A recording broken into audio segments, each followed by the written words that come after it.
लूका रचित सुसमाचार अध्याय 22। अख़मीरी रोटी का पर्व जो फसह कहलाता है निकट था, और महायाजक और शास्त्री इस बात की खोज में थे कि उसको क्यों कर मार डालें, पर वे लोगों से डरते थे।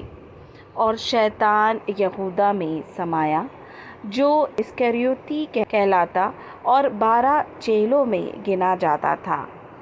उसने जाकर महायाजकों को पहरुओं के सरदारों के साथ बातचीत की कि उसको किस प्रकार उनके हाथ पकड़वाए। वे आनंदित हुए और उसे रुपये देने का वचन दिया।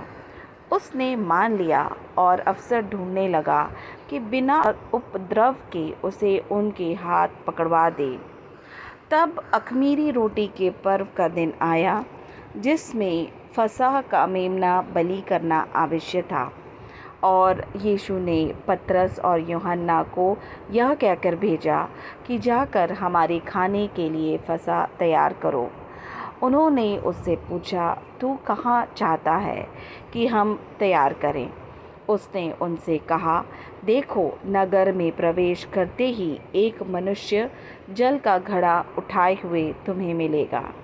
जिस घर में वह जाए तुम उसके पीछे चले जाना, और उस घर के स्वामी से कहो कि गुरु तुझसे कहता है कि वह पाहुनशाला कहाँ है, जिसमें मैं अपने चेलों के साथ फसह खाऊं। वह तुम्हें एक सजी सजाई बड़ी अटारी दिखा देगा, वहाँ तैयारी करना।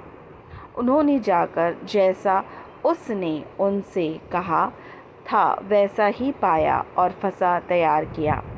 जब घड़ी पहुंची तो वह प्रेरितों के साथ भोजन करने बैठा, और उसने उनसे कहा, मुझे बड़ी लालसा थी कि दुख भोगने से पहले यह फसह तुम्हारे साथ खाऊं, क्योंकि मैं तुमसे कहता हूँ कि जब तक वह परमेश्वर के राज में पूरा ना हो, तब तक मैं उसे कभी ना खाऊंगा।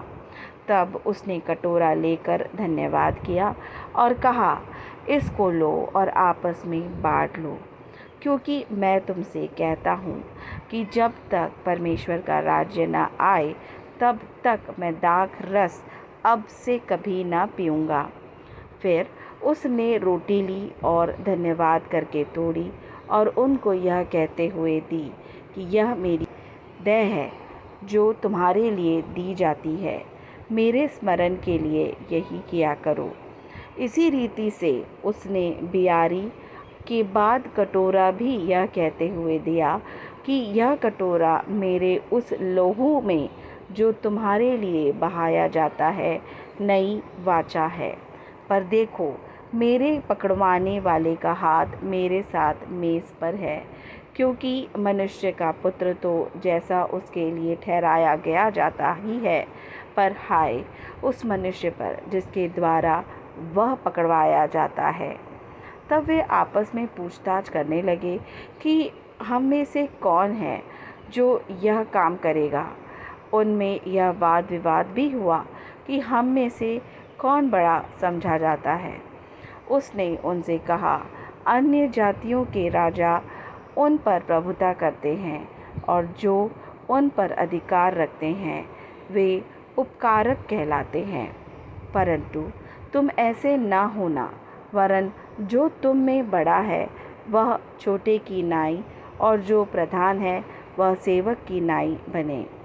क्योंकि बड़ा कौन है, वह जो भोजन पर बैठा या वह जो सेवा करता है? क्या वह नहीं जो भोजन पर बैठा है? पर मैं तुम्हारे बीच में सेवक की नाई हूँ। परंतु तुम वह हो जो मेरी परीक्षाओं में लगातार मेरे साथ रहे, और जैसे मेरे पिता ने मेरे लिए एक राज्य ठहराया है, वैसे ही मैं भी तुम्हारे लिए ठहराता हूँ, ताकि तुम मेरे राज्य में मेरी मेज़ पर खाओ पियो, वरन सिंहासनों पर बैठकर इस्राएल के 12 गोत्रों का न्याय करो।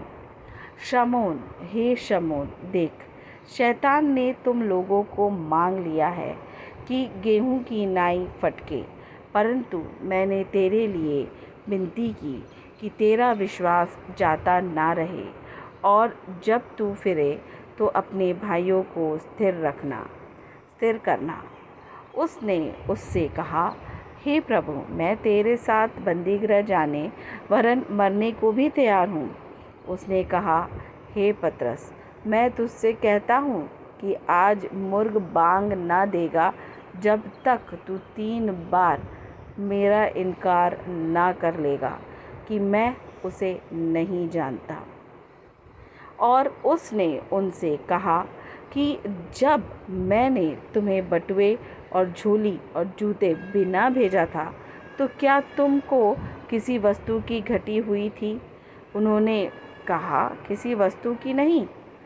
उसने उनसे कहा, परंतु जब जिसके पास बटुआ हो वह उसे ले, और वैसे ही झोली भी, और जिसके पास तलवार ना हो वह अपने कपड़े बेचकर एक मोल ले। क्योंकि मैं तुमसे कहता हूँ कि यह जो लिखा है कि वह अपराधियों के साथ गिना गया, उसका मुझ पर पूरा होना आवश्य है, क्योंकि मेरे विषय की बातें पूरी होने पर है। उन्होंने कहा, हे प्रभु, देख, यहाँ 2 तलवारें हैं। उसने उनसे कहा, बहुत है। तब वह बाहर निकलकर अपनी रीति के अनुसार जैतून के पेड़ पर गया, और चेले उसे पीछे हो लिए। उस जगह पहुंचकर उसने उनसे कहा, प्रार्थना करो कि तुम परीक्षा में ना पड़ो। और वह आप उनसे अलग एक ढेला फेंकने के टप्पे भर गया, और घुटने टेक कर प्रार्थना करने लगा कि हे पिता, यदि तू चाहे तो इस कटोरे को मेरे पास से हटा ले, तो भी मेरी नहीं परंतु तेरी ही इच्छा पूरी हो। तब स्वर्ग से एक दूत उसको दिखाई दिया जो उसे सामर्थ्य देता था, और वह अत्यंत संकट में व्याकुल होकर और भी हृदय वेदना में प्रार्थना करने लगा, और उसका पसीना मानो लोहू की बड़ी बड़ी बूंदों की नाई भूमि पर गिर पड़ा था। तब वह प्रार्थना से उठा और अपने चेलों के पास आकर उन्हें उदासी के मारे सोता पाया, और उनसे कहा, क्यों सोते हो? उठो, प्रार्थना करो कि परीक्षा में ना पड़ो। पर वह यह कह ही रहा था कि देखो, एक भीड़ आई, और उन 12 में से एक, जिसका नाम यहूदा था, उसके आगे आगे आ रहा था। वह यीशु के पास आया कि उसका चूमा ले। यीशु ने उससे कहा, हे यहूदा, क्या तू चूमा लेकर मनुष्य पुत्र को पकड़वाया है? उसके साथियों ने जब देखा कि क्या होने वाला है, कहा, हे प्रभु, हमने मारा। और उन्होंने बहुत सी और भी निंदा की बातें उसके विरोध में कही। जब दिन हुआ तो लोगों के पुरनिये और महायाजक और शास्त्री इकट्ठे हुए, और उसे अपनी महासभा में लाकर पूछा, यदि तू मसीह है तो हमसे कह दे।